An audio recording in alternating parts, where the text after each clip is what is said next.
അങ്ങനെ നമ്മുടെ കഥയുടെ 9ാമത്തെ എപ്പിസോഡാണ്. അങ്ങനെ ചെല്ലമ്മ ചോദിച്ചു, മോക്ക് കുടിക്കാൻ അമ്മ ചായ എടുക്കട്ടെ? വേണ്ട, പിന്നെ മതി. ശിവനും കൂടി കുളിച്ചിട്ട് വരട്ടെ, ഡ്രസ്സൊക്കെ ചേഞ്ച് ചെയ്തിട്ട് വരട്ടെ, അതിനുശേഷം നമ്മൾ രണ്ടും കൂടി ചായ കുടിക്കാം. ശരി എന്ന് പറഞ്ഞു. അങ്ങനെ മോളുടെ വീട് എവിടെയാണ് എന്ന് ചെല്ലമ്മ ചോദിച്ചു.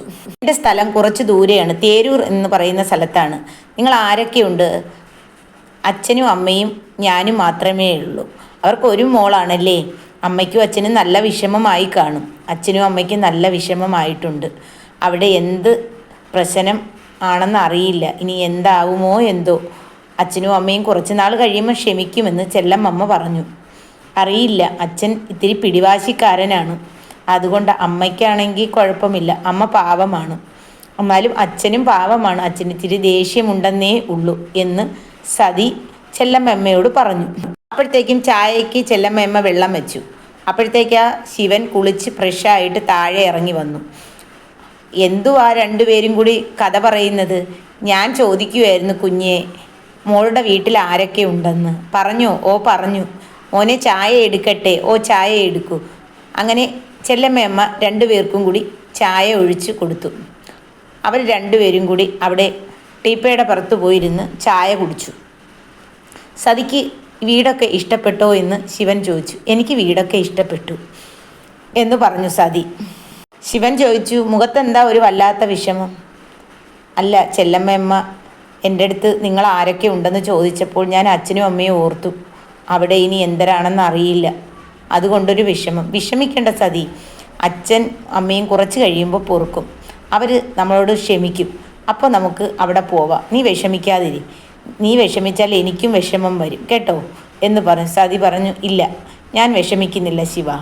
അപ്പോൾ ചെല്ലമ്മ വന്ന് ചോദിച്ചു, മോളെ രാത്രി അത്താഴത്തിന് എന്താ വേണ്ടത്? മോളെന്താ കഴിക്കുന്ന?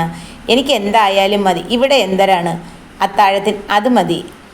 ശിവനാണെങ്കിൽ രാത്രി ചപ്പാത്തിയും കറിയുമാണ്. എനിക്കും ചപ്പാത്തിയും കറിയും മതി. ചെല്ലമ്മയോട് പറഞ്ഞു. ശരി എന്ന് പറഞ്ഞു. ശിവൻ സതിയോട് പറഞ്ഞു, നീ എൻ്റെ കൂടെ വരൂ. ശിവൻ ഒരു റൂമിനടുത്ത് ചെന്നു. ആ റൂം തുറന്നു. ആ റൂമിൽ 5-6 ഫോട്ടോയുണ്ട്. ഇതാരാണെന്നറിയാമോ? എനിക്കറിയില്ല. ഇതാണ് എൻ്റെ അമ്മ, ഇത് എൻ്റെ അച്ഛൻ.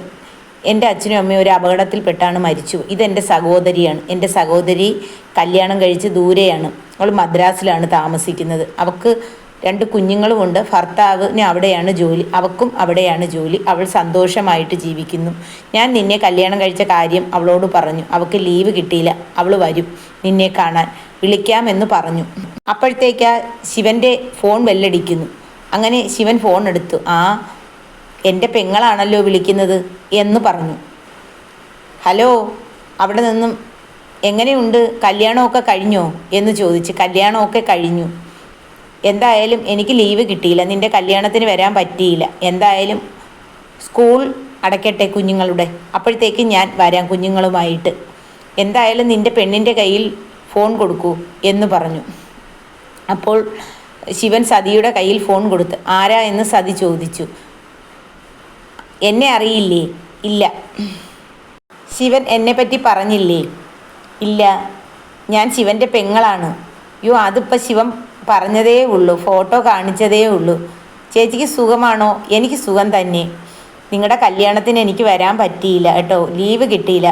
ഞങ്ങൾ ഒരു ദിവസം ഞാനും മക്കളും എൻ്റെ ഭർത്താവുമായി വരും നിന്നെ കാണാൻ കേട്ടോ എന്ന് പറഞ്ഞു. ശരി എന്ന് സതി പറഞ്ഞു. സുഖമല്ലേ? ഓ, സുഖമാണ്. ചേച്ചിക്കും കുഞ്ഞുങ്ങൾക്കും ഭർത്താവിനും സുഖമല്ലേ? ഞങ്ങൾക്ക് സുഖമാണ് കേട്ടോ എന്ന് പറഞ്ഞു. അപ്പോൾ ശിവൻ്റെ കയ്യിൽ ഫോൺ കൊടുക്കട്ടെ എന്ന് സതി ചോദിച്ചു. കൊടുക്കാൻ പറഞ്ഞു. അങ്ങനെ ശിവനും പെങ്ങളുമായി കുറേ നേരം സംസാരിച്ചു. അതിനുശേഷം ഫോൺ ഓഫാക്കിയിട്ട് സതിയുടെ അടുത്ത് വന്നു. ഇനി കഥയുടെ ബാക്കി അടുത്ത എപ്പിസോഡിലാണ് കാണാൻ മറക്കരുത്.